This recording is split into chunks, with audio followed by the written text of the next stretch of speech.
Ami wafanya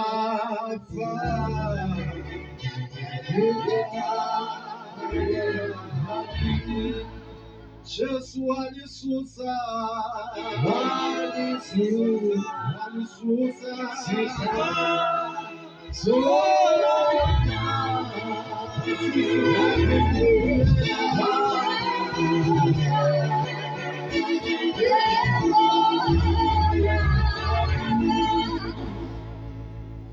Edeni umuntu wake wahlazeka. Usathana wafika umuntu wamhambisa zela vele ihlazo lomuntu eEdeni. Praise God. Emveni koba umuntu esesonweni into eyayisenziwa kwakufuneka axhele ukuze kuzolungiswa isono okanye kungcengcezela isono akuso. Kodwa uYesu wenza isimanga sokuba yena azokulinxiba ihlazo lomuntu. uThixo nguThixo wehle ezulwini jathi uzonxiba ihlazo lomuntu. Jesus. Zasuswa zakhe ingubo ngoba kwafuneke enxiba ihlazo lomuntu. uYesu wangaswelekanga into beze ezemhlabeni azokulisusa, kodwa uhlobo weza ngalo kwanyanzeleka into yokuba abe senyameni ukuze azongena njengomntu, ukuze azokwazi ukulisusa.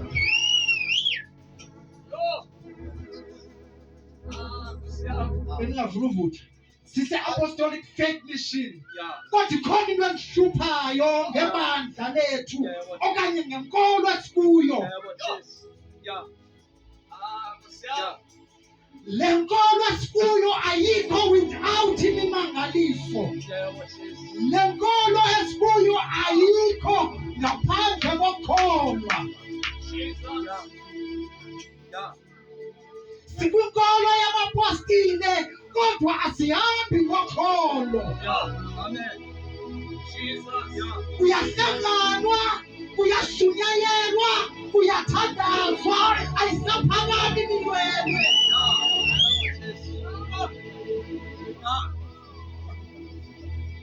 Kuyafastwa, yenziwa yonke into efuneka yenziwe, kodwa baphila abantu. Ingathi namhlanje asisekho ekholweni.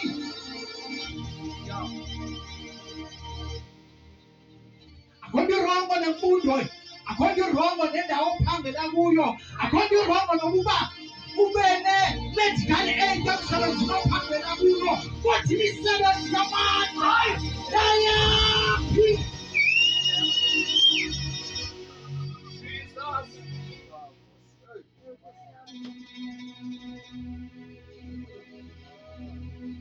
Kwixesha langaphambili busithi ubuyagula bethiwa siphila ngapilisi, kodwa siphila ngegama. Siphila ngantoni ngoku?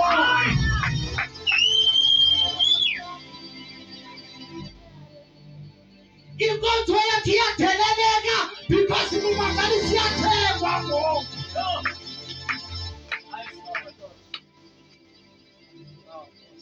Abantu abasekho ekholweni bahamba bayolanda imimangaliso eNigeria because abasafuni uthini.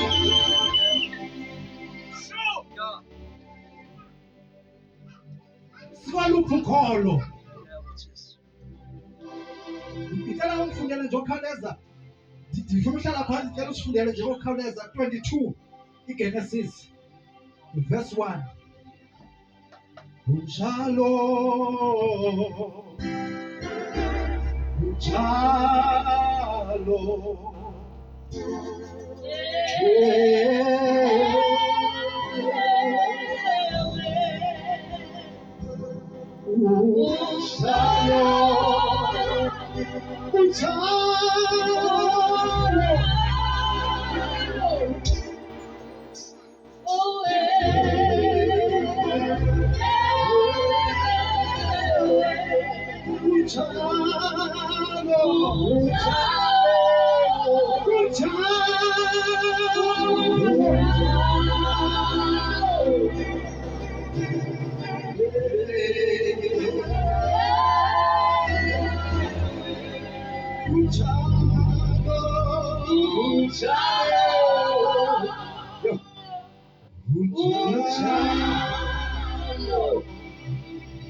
Masifunde ke nabayifumene incwadi yeGenesis isahluko samashumi amabini anesibini.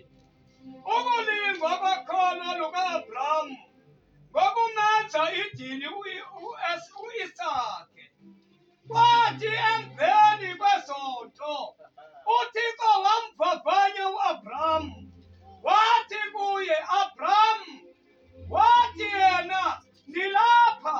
Wathi, khawuthabathe unyana wakho emnye kuwe omthandayo u-Isake, uhambe uye esweni naseMoriya, umnyuse khona abe lidini elinyukayo phezu kwentaba enokuxelela yona. Wavuka u-Abrahamu kusasa, walibopha i-esile lakhe, wathabatha ababini kumadodana akhe no-Isake unyana wakhe, waqanda iinkuni zedini elinyukayo, wesuka waya endaweni abemxelele yona uThixo. Ngomhla wesithathu u-Abrahamu wawaphakamisa amehlo akhe, wayibona loo ndawo ikude. Wathi u-Abrahamu kumadodana akhe, hlalani nina apha ke ne-esile, mna nomfana lo soya phaya sinqule sibuye size kuni. Wazithabatha u-Abrahamu iinkuni zedini elinyukayo, wazibeka phezu ko-Isake unyana wakhe, waphatha umlilo ngesandla nesitshetshe. Bahamba bobabini ndawonye, watsho u-Isake ku-Abrahamu uyise ukuthi, bawo. Wathi yena, ndilapha nyana wam. Wathi, nangu umlilo nenkuni, iphi na imvu yedini elinyukayo. Wathi u-Abrahamu, uThixo wazibonela imvu yedini elinyukayo.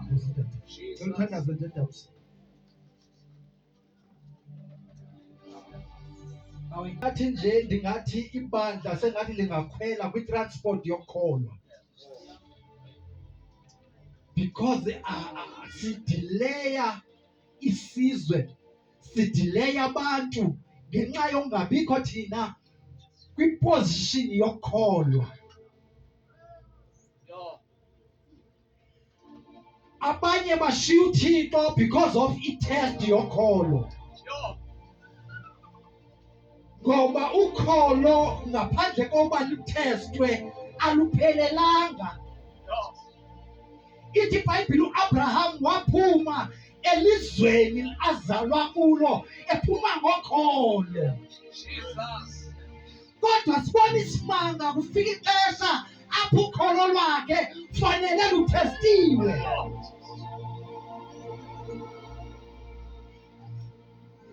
Mhlawumbi ukholo tanimasenene ungaluclasifaya kaninzi, lube khona ukholo lwe-comfort zone. Lapho uzoxa uthetha noThixo, Thixo ngifuna kube nje. Mamela ndikusherele istori. Ekhaya sikhule sithandaza kakhulu. Ayikho enye into ebesiyithembile ngaphandle komthandazo. Andiwazi awangoku amagqwirha, inoba wiki awangoku. Andinayo experience yawangoku. Kodwa kudala amagqwirha ayestrong. And kwakufuneka xa sithandaza senze sure. Sasitha sithandaza sithi siyabiya, siyavala. Ayikho into ezawungena, sithi siyavala. sithi siyabika yikho into ezawungena alikho igquqa elizawutsima ngekhethe edulayo izawuphakathi sathi kukholo lwe-comfort zone oluloba Thixo siyakholelwa kuwe uba uzawusenzela le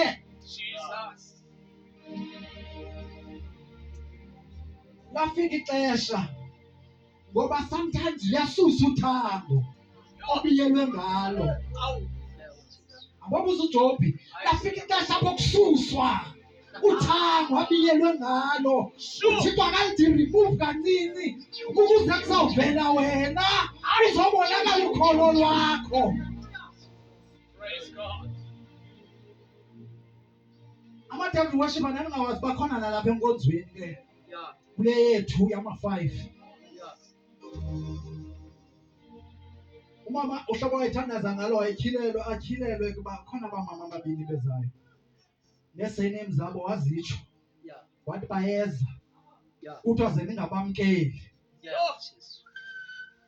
ngoba abahambi bodwa ukhona umoya abahamba nawo bamela bafika njengokwesithilelo bafika ufika kwabo bafikela kulalali phezu kwentaba uyayibona lalali phezu kwentaba thani masenene njengekhaya kusezantsi ufika kwabo bafika baqala i-home sale zabo phaya akwazi uyoqala into i-faith mission ikhona kulaa area ungakonsalthanga aba bantu bakule area bafike bayenza ke le nto yabo bayiqhuba ethubeni bahambe bebuzisa kuphi kwamama uveleni uphezulu kamandi kule ndawo okuqanaka ya baya xa befika bafike babethe emveni kwezindlu bangawuboni umzi ngoba uvaliwe ngoba ukholo kufanele ube ngathi ukhawukile ibe ngathi ayisebenzi kahle ngoba in order uba ukholo lukusebenzele kufanele imentality yakho leyo kwazi izinto zenyama ingasebenzi ukuze kuzosebenza ukholo. Bafika banqumule emveni kwezindlu baphinde babuya baqabela phezu kwentaba bathi xa befika kulaa ntaba bathi hayi bo na-ke kwamama uveleni sidlule kanjani baphinda usuku lwesibini benza the same xa befika yabona ngozethi file uba bakhona umgangatho siwunyuse ngamandla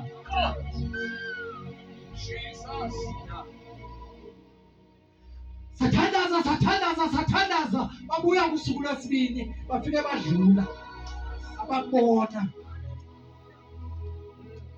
kusuku lwesithathu wabavulela usimakade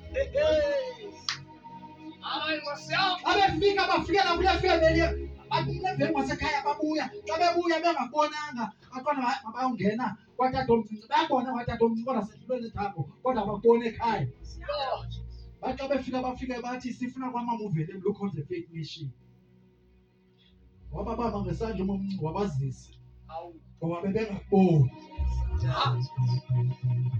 wafika wabafaka bafika bawufaka lo mthandazo wabo singazi uba hayi ngumthandazo mni bathi bebuya bephuma sibuya esikolweni xa sifika umntana ushushu lele ubethuzula bathe besanda uphuma kwathuzula umntwana kungena abantu bezothandaza ebesilumkiswe ngabo baxa behamba bashiyeka kugula umntana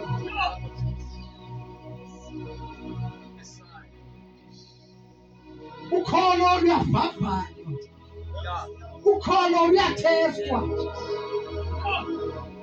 uba uThixo lona ukholelwa kuye xa kutheni ukholelwa ukuthi lona ekwenzele ntoni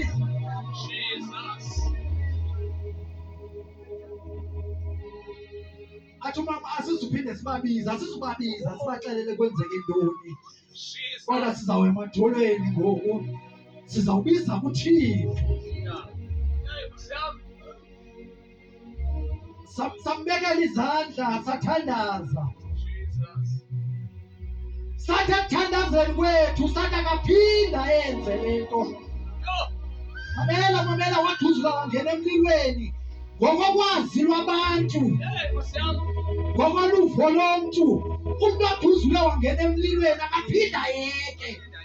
Sathi thina asihambi ngokwazi kwabantu nangobona kwabantu, kodwa sihamba ngokholwa, akazuphinda kule. Jesus. Yeah. Ufika ixesha ngoba funeka siyodlula mose esibhedlele Hayi, Nkosi yami. because uzawubanjwa ngoku kwexesha likhoyo ubanjelwa le mpa ungasumntana esibhedlele. Xa efika esibhedlele wanika inqwaba yepilisi uba nazi ke iipilisi zoxhuzula. Sathi zifika ezaa pilisi sazithatha kodwa kuthunywe mna mandiyozigalela etoilet. Ndafike ndazilahla ngoba akazuphila ngale nto, Yeah, Nkosi yami. uzawuphila ngokholo. Umamam wadiagnoziwa into yokuba uneswekile. That was 1994. Hey. Wanikwa iipilisi ke uba makaphile ngeepilisi. Wazithatha that day wawuzifaka etoilet. Kodwa ndizukuphila ngeepilisi. Yeah. Akakayityi ipilisi yeswekile till now. Yeah. Praise God. Yeah. uAbraham kuvavanywa ukholo lwakhe, and when it comes uThixo evulela ixesha lobukholo lwakho fanele luthestiwe. Fanele kubekho nezinto ezizawuphikisana nawe entliziyweni yakho. Yo. Jesus. Uthi uIsaka nangu umlilo nazi inkuni, Yeah. kodwa ndiyayazi into yoba xa sinyuka le ntaba fanele kube khona imvu. Yo. Nice. Asikwazi ukunyuka intaba siwuphethe umlilo, siphethe inkuni, Jesus. kodwa ingekho imvu. Yo.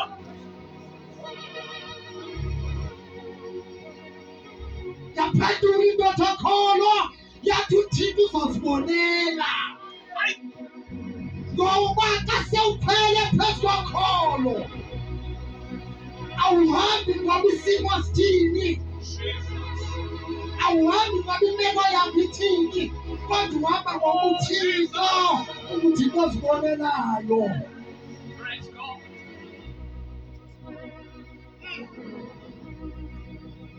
Ndiyaba simsokolisa njani uThixo kangakanani uThixo ngokuba sibe ngamakholwa angekhoyo elukholweni. Jesus. uIsrayeli indlela yakhe yayiziintsuku ezimbalwa, kodwa kwayefuneka uba mayidileye because of ungakholwa kwakhe. Praise God. Ukhutshwa Egypt, ukhutshwa phantsi elukholweni, bathathathela gilithike elukholweni ngoba sinamakholwa ahlathalehle elukholweni. Praise God.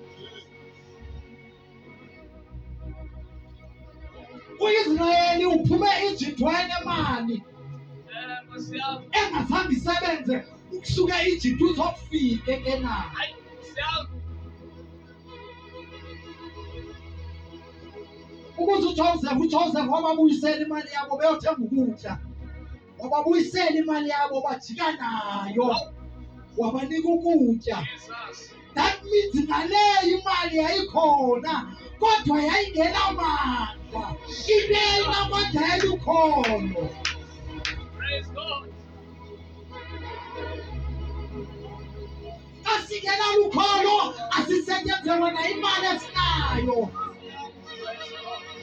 Xa singenalukholo asisetyenzelwa nayimfundo. Jesus. Xa singenalukholo asisetyenzelwa nayimisebenzi kwiiposhini ezikuzo emisebenzini.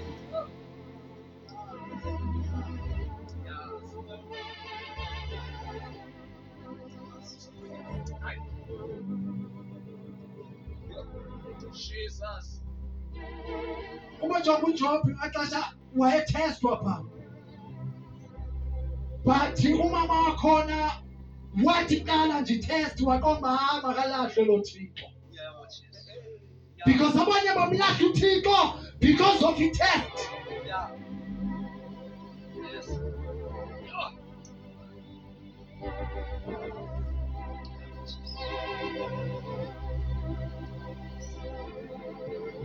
Fanele ukholo lwakho ludlule emlilweni.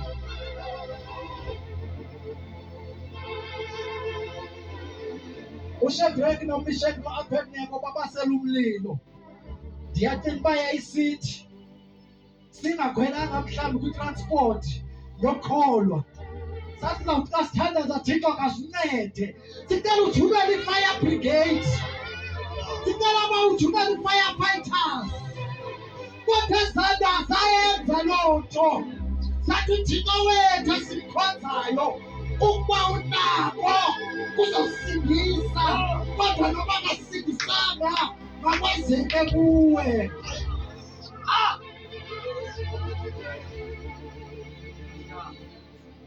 Wathi ukumkani mawuphindwe kayi-7. Ngamanye amagama lo mlilo mawube perfect. Oh. Lona umlilo ngulona ungashile ethambo. Kodwa kwafika into ezisekholweni. Zanto zithathwa ziyophoswa emlilweni avalwa nolwa. Ngoba siyayazi into yobukholo lwakho lumile. Oh, Jesus. uPetros wakwenza isimanga.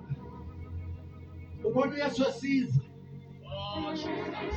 Akubona uYesu esiza ehamba phezu kwamanzi. Yayindoda ethanda ekholwayo ke leya. Yambona esiza ehamba phezu kwamanzi. Yathi nami ndizabe ndihle kule boat. Nami ke ndihambe phezu kokholo. Ezinye izinto suppose zazisinazela kodwa singanyatheli thina zifike zinyakamisa ukholo.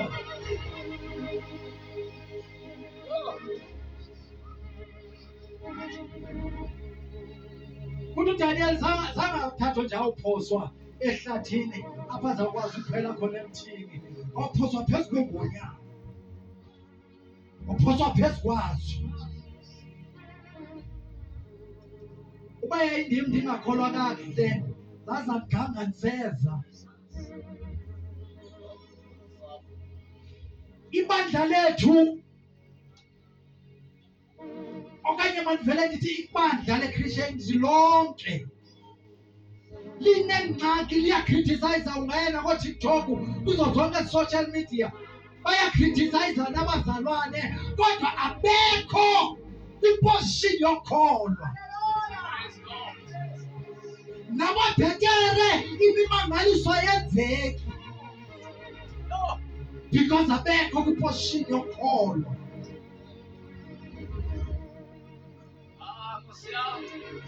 Xa sawukholwa uthi Thixo noba uyenzile noba kayenzanga kodwa nguye ozozibonela. Impendulo kaAbraham yeyasekukholweni. Oh, Jesus.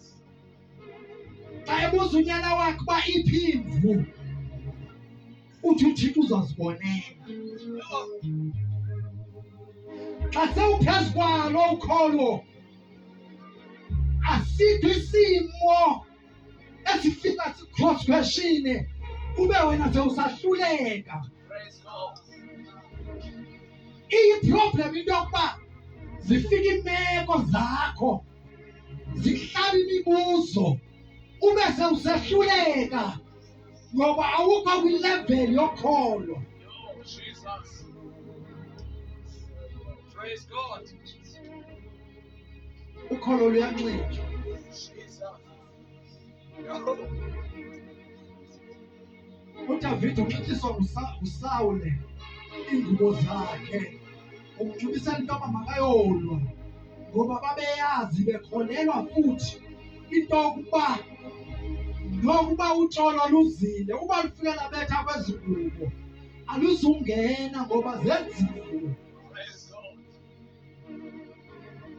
Uthi uDavide ezizapha zilingana kuqala. Zikhona izinto esifika sizinxibe. Sizibeka into yokuba sicinga sizawuphumelela ngazo okanye siza kuwina ngazo iinto esijongene nazo. Kodwa zifika zingasisebenzeli. Oh, Jesus. Hallelujah. Ngoba abanye bathembe iinqwelo zokulwa, Oh, kodwa sithembe igama likaYehova. Jesus. Praise God.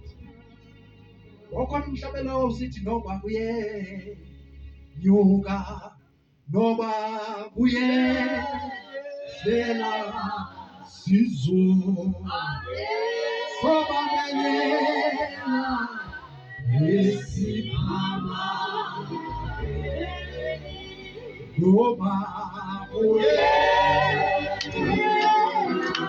noma kuye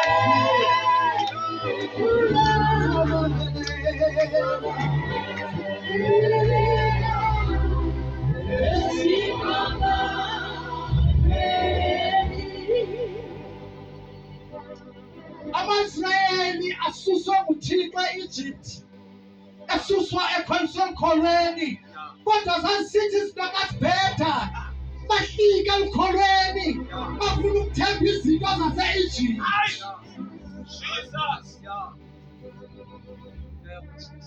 Kukhona into ethanda uthethwa ngumntu Oh, axa esuka endaweni yokubekholwa yeah.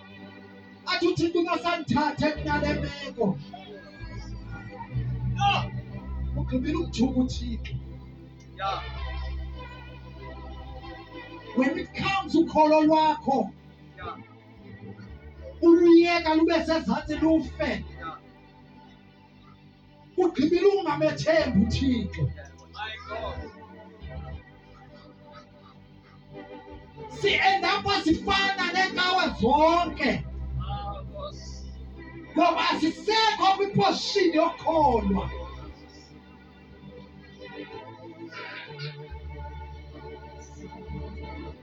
That is why kuzawusuka abantu kwindawo ngendawo bafika bazokutyisa abantu inyoka. Kugqitywa ke ngokuthi xa kuthethwa kuthiwe ezikawe, Oh, because thina ukholo lwethu aluvavanywanga. Jesus. Xa unokholo oluvavanyweyo, Yeah. ayikho imeko efika ikuvalele, Yeah. Oh, ayikho imeko efika ime phambi kwakho yeah. Jesus. ube wena sewunikezela. Yes. Praise God. Ngoba xa ukholwa nyani uyamazi uThixo, Yeah. ngulo wavula indlela elwandle. Yeah.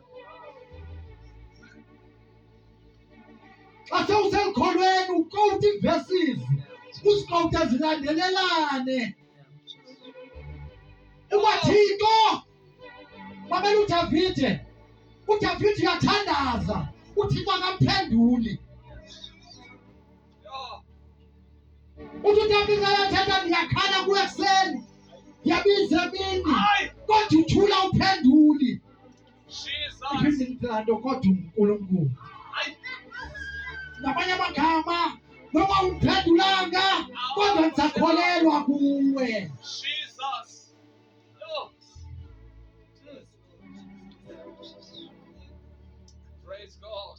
Athi mhlawumbe kuze kube mnaphakade, Hey, what's up? sawufela kuwe. Jesus. Athi uPawulos, yintoni eyakusahlula eluthandweni lakho? Yo. Yindlala, yimbandezelo, zintshutshiso.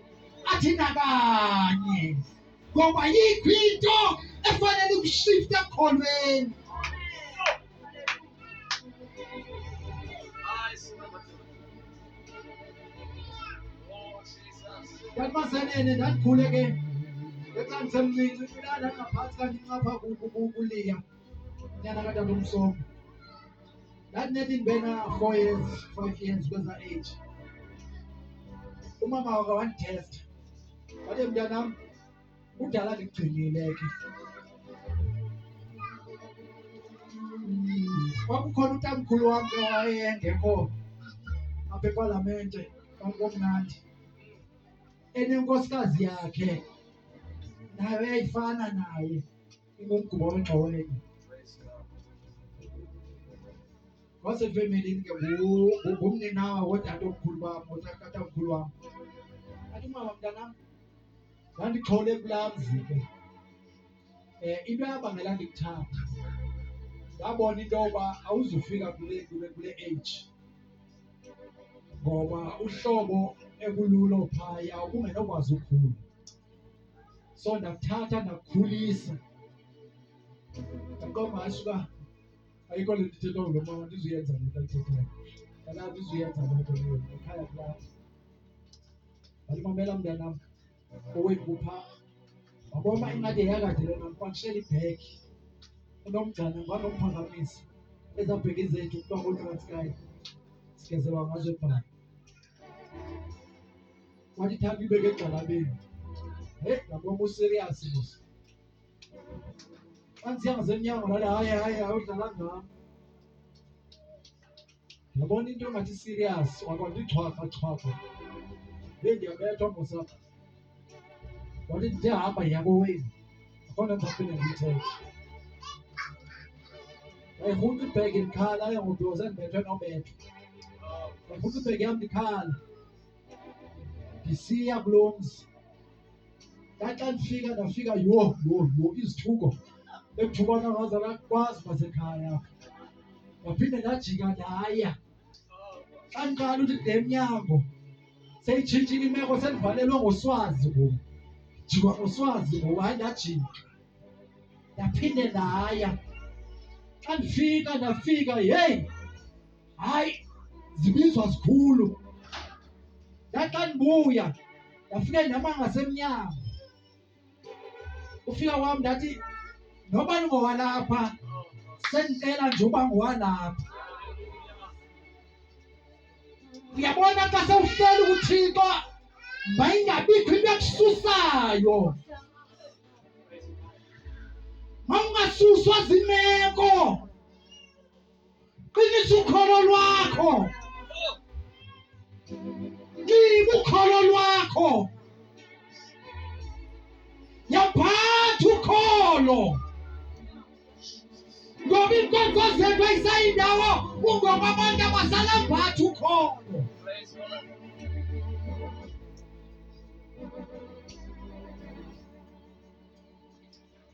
noba sibiza abantu sabathandazela ngoba mhlawumbi benengxaki abanazo uthandazelwa ngumntu onganxibanga ongalembathanga ukholo it's so funny into yoba Dabs ndiyiproduct yokholo but ufumaniseka into yoba ndiyazibona nam andilembathanga kakuhle ukholo umama wam wayengabafumani abantwana wabazama oogqirha akwenzeka nto up until uThixo wathuma umfundisi uJalvane uba makahamba ayokuthandaza ngoba abantwana abafumaneki kwaveleni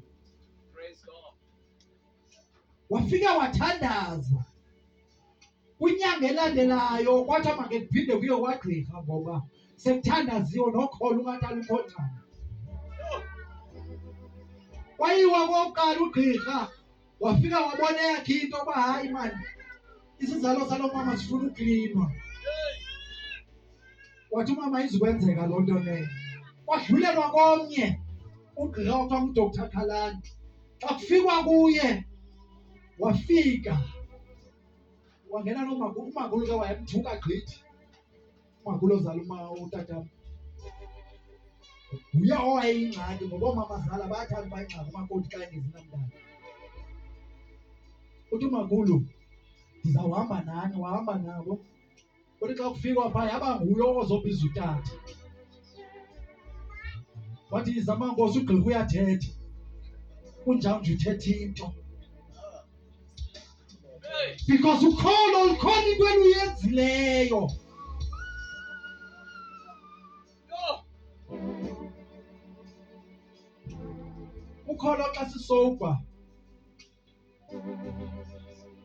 kwiqondo yethu yemveli lufika lungasebenzi.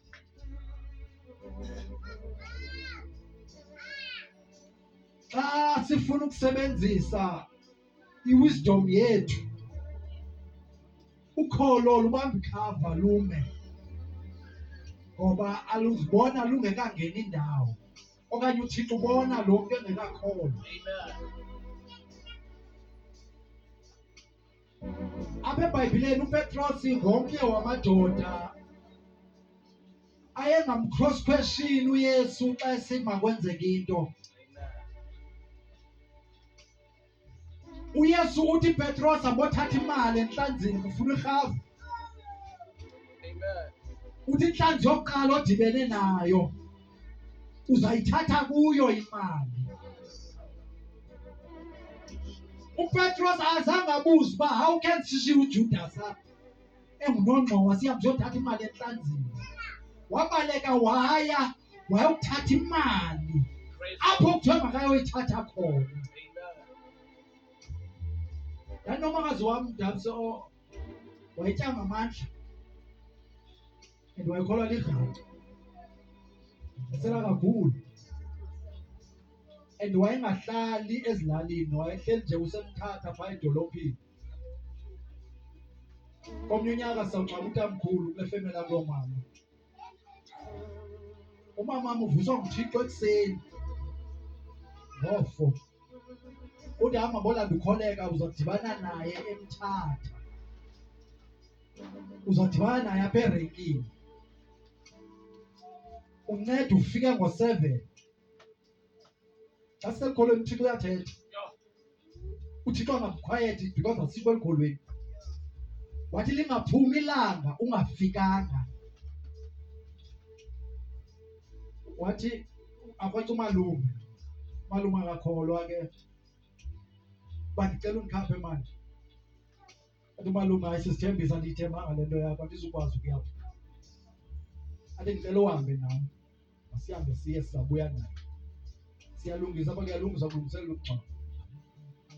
Wahamba wayoma kulaa ndawo kuthiwe makame kuyo. Wafika waxa esima phaya elindile wathi gqi utata wabo ecross indlela ethwele idish ehamba ethengisa ichips nezinye izinto. Wabuya naye embambe ngesandla just into yoba makazo-athenda umngcwabo. Emveni koko waphinda alahleke.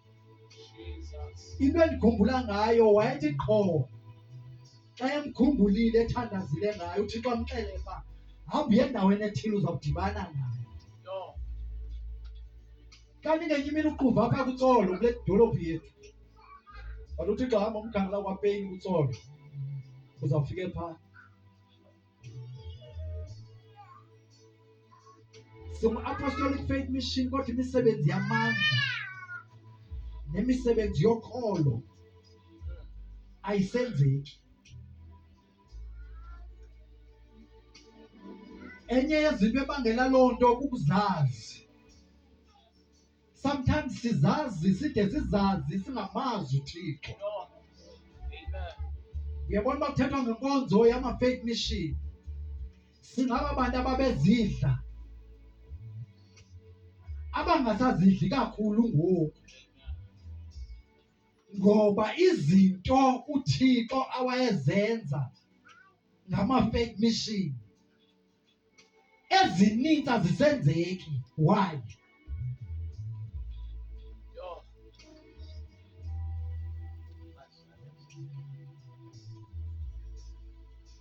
Zivalwe yintoni? Ngoba singamakholwa esingayi-acceptiyo ixesha lokuvavanywa kokholo. Praise God. Silindele into yoba yonke into funeka ibe smooth ekukholweni kwethu. Asilindelanga into yoba kuza ke kufika ixesha apho ukholo lwakho luthestwa. Bendibalisele masenene. Ndikhumbula komnye unyaka, that was 2006. Baya ngo-2007. Siku-fasting. Ehlathini siharishe sasithenga intente. Ndihamba ke nabanye abazalwane ootsutsumachisi nabanye. Sifike sihlale ke sathi xa sikusuku lwesihlanu sihamba ke kuyothenga into yoselayo noko sisele ngoku nokokudala siyibambe dry.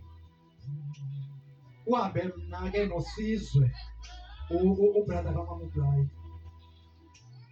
Sithi xa sifika kule ndawo sifike singekafiki nofika kule venkile kulaa ndawo yeziteni xa usiye Ado. Ilanga libe setshonile sekumnyama. Sihambe siyofika phaa sifike sithenge ke eziselo zethu sibuye sithi chu ngendlela. Sathi sisenyuka uba siza sinyuka ngendlela. Kwathi gqi igquba labafana. Ndithi kuSizwe efondini ingathi ngesisomelela ke sibe ready. Nansi imfazwe phambi kwethu. Uba kuphethwe imela phaya singake sitraye. Kodwa uba kuphethwe imiphu ungasokolisi efondini. Because umpha akonito umuntu asondela. Athi uSizwe okay. Unenkani ke umngane wam. Sihambe. Saxa sikude kufuphi nabantu. Babe sebeqalisa ke ngokutsho ezityali zabo. Ebakhwazo hoshe belandelelana ndathi hamba. Yaqalisa yagqiba indlela. Inoba bayi-9, 10. Wakhutshwa umntu wokuqala watshintshwa nawe ukuba nguwo. Yama. Waqhubekeka yena wahamba unation. Wathi esaqhubekeke ehamba wakhutshwa owesibini watshintshwa. Ndabona ngaye ebuya umngane wam ezometyangwam. Wafika wametyangwam athandazwe ebheke. Abasibashile abathandazi. Asemlilweni bawubasile. Bafika abafana baxa befika besikhangela ebusweni bafika abasazi bengasazi. Praise God. Kodwa hayi ngababhuda amaneta ayihlala apha leta aqolweni konqanzi. Ngoba sasekholweni. Andishiya kuthandazwa. No. Abe sesidlo mfana uyamkela nje 2 rand mafilamo. Cela nje okwe 2 rand. Ikhona onkosi yami. Uyayiqonda foni le 2 rand ukuba kude kwayo. Ngoba kufanele ngikhuphe iwallet yami. And iwallet yami xa ndiyivula kufanele ndiyivule. In order ndifike kulaa ndawo ine-coins kufanele ndivula bone. Inoba ndandine-2 apha ewalletini. Hayi ndiqoba ndiyayivula uthe ufuna i-2 rand and ndizamnika i-2 rand ayifunayo. Ndayivula waxa basirhandile. Ndayivula waxa ejonga wayibona hayi nantsi nintsi. Ikhona imali ewalletini. Yawukhangela i-2 rand. Nantsi i-2 rand. Ndagqiba ndayivala ndayibuyisela epokothweni. Wabulela ebheka phaa. Jesus. The reason ukholo lufika lungasebenzi. Sometimes sihamba kakhulu ngengqiqo yethu. Amen.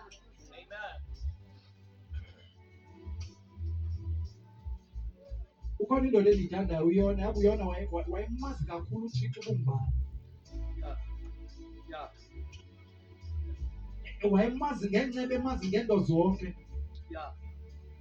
Wathi kuthiwa makabheke eNiniva akafuni ukubheka eNiniva. Wabalekela eTarashishi. Kuthiwa ke wayesonqena.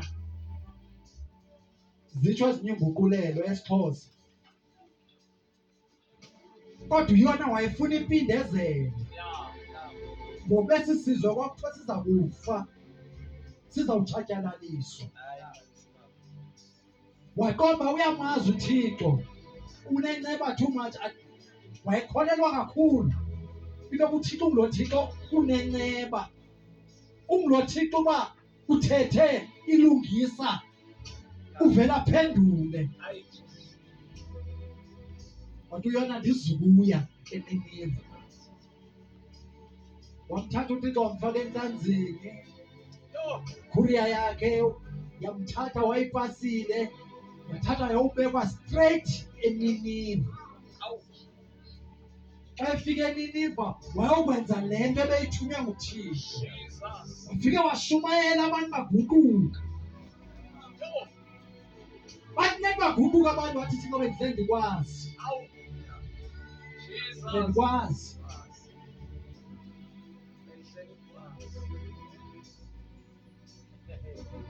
Kunabantu abanokholo kodwa baxolela ilizwe into yoba malivuke. Oh, Jesus. Kunabantu abanokholo, kunabantu ekuditsheza ukuthi into ezinamandla ebomini babo kodwa isizwe baxolela uba mazibhubhe. Oh, Jesus. Ngobona yabo ukholo lona comfort zone. Praise God. Sometimes ufuneka uphume kwi-comfort zone. Oh, yes, Lord. Lusebenza ukholo bunzimeni. Praise God. uJoseph uyaboniswa nguThixo uba uzokongamela. Yo. Wakholela uJoseph le. Noba zathi khona i-disappointment zabakhulwa bakhe, zingabakhulwa bakhe ezifika zimdiscourage. Wayena kutatakhe notatakhe yabonakala kulaa vesi into yoba uyamdiscourage into yoba kuthe le nto Aye, aye. ezi zinto zingatyhilwa kuthi. Jesus. Kanti ukholo luzoprovokeka noba usemngxunyeni. Jesus. Fanele ukholo lwakho luvele ngamaxesha anzima. Xa seluvavanywa fanele kube nzima, uphumelele, uze uhlabelele, uthi andazi ndiphunyuka kanjani. Praise God. Ngoba kusebenza ukholo. Oh, Jesus. Ngicela uzovala futhi uthi. Praise God. Oh, I love you.